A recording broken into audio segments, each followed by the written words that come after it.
Hey, Leanne here for Real Gal Experience, and today I'm here to give you some brain hacks that'll help you actually hack into your body, get the results you're looking for more easily, more smoothly.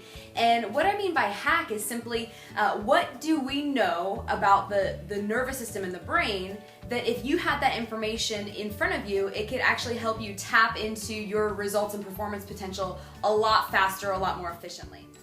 Now, growing up, I was not into science at all, so this stuff probably had to be pretty fascinating to get me intrigued enough to keep going. And I call it the geekery because I can't get enough of it. I'm so fascinated by the body.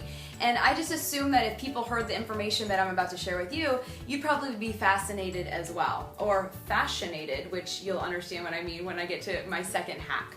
So the first hack I wanted to share with you is simply talking to your hands and feet.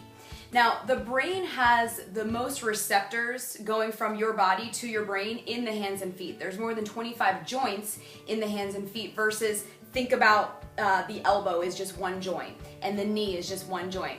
So the hands and the feet each have more than 25 joints. So the density of proprioceptors, which is just your brain's way of detecting information, sensory detectors, there's the biggest density of them in your hands and feet. So the best way for you to get a little bit of a one up on your body in terms of lower body things and just walking every single day, as well as upper body things like a push-up or a pull-up, is simply talking to your hands and feet, getting the joints mobile, getting the movements mobile, so rotation and flexing and extending, and just anything, just even detecting more touch and feeling in your hands and feet will get you more feedback going to your brain. It'll give you better balance and better activation and all that good stuff. So that's the first hack, just talking to your hands and feet. I know it seems like such kind of small things to think about in terms of getting bang for your buck for your body, but it is the most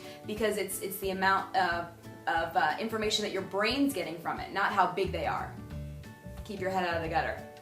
Okay, so the second hack I wanted to share with you is simply the concept that fat storage can actually be it can be blamed on fascia, okay? Fascia is this connective tissue that it's actually one big web of connective tissue. There's not a beginning or an end to it.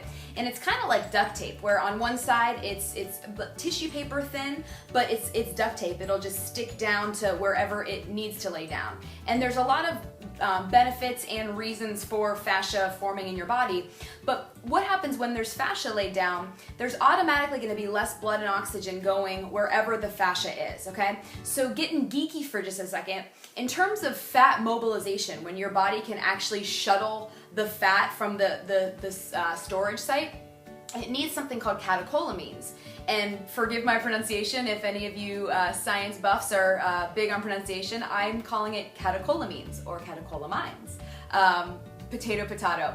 But so anyways, the way that the catecholamines get to the fat cell or the storage site for mobilization to shuttle it out of your body is through your blood. So if there's fascia laid down, the blood and oxygen we already mentioned isn't getting to that area very well or at all, and so therefore the catecholamines can't reach the fat receptors. The other side of it is something called Hilton's Law, and Hilton's Law just simply states the nerve root that supplies a joint also supplies all the muscles that attach to that joint, and every fascia of the body is attached to a muscle. So basically everywhere that there's some restriction going on, there's going to be restriction going on to the areas that are related to it. So there's a few things scientifically that can back it up, but just all you need to know is that fascia is a factor in terms of fat storage. So think about tools like foam rollers and lacrosse balls and things that you can use at home, and also the benefits of getting a massage, especially a fascial-based massage. So isn't that fascinating? And the last thing I wanted to bring up, and this isn't anything mind-boggling, it's just simply an awareness of something that you might have even already known or learned about in your past that might make something make more sense. So the whole concept of the mind and body connection. I know a lot of people, a lot of logic-based or analytical thinkers want to see proof in the pudding in terms of that mind-body connection. It's one of those things that scientists, I guess, have a hard time proving because it's one of those things that you feel, or you have this intuition, you sense it, whether the mind and body are connected. But in terms of, for people that are maybe cynical or just looking for a logic-based approach, there's a system in the body, there's multiple systems actually that do intertwine the mind side of things and the body side of things, the physical component. But the one that I want to bring up is your endocrine system or your hormones, because I think that's the one that's the simplest to understand. And you can think of your hormones in relation to your mindset. Think of a woman who's PMSing, right? Or hormones related to your ability to gain fat, lose fat, gain muscle, all that stuff. There's the, everyone hears about the fat storage hormones or the fat loss hormones. And so you can really get that mental picture based on everything that is even in the mainstream media about how your hormones can dictate that. So that's just the little connection I wanted to create between the mind side of things and the body side of things. For those of you that are kind of looking for, you like that concrete bit of information to help make things make sense. I hope you enjoyed those hacks. Hopefully you took something out of it that can make your journey a little bit more effective, efficient, or you can create some sort of shortcut maybe somewhere where you were stuck.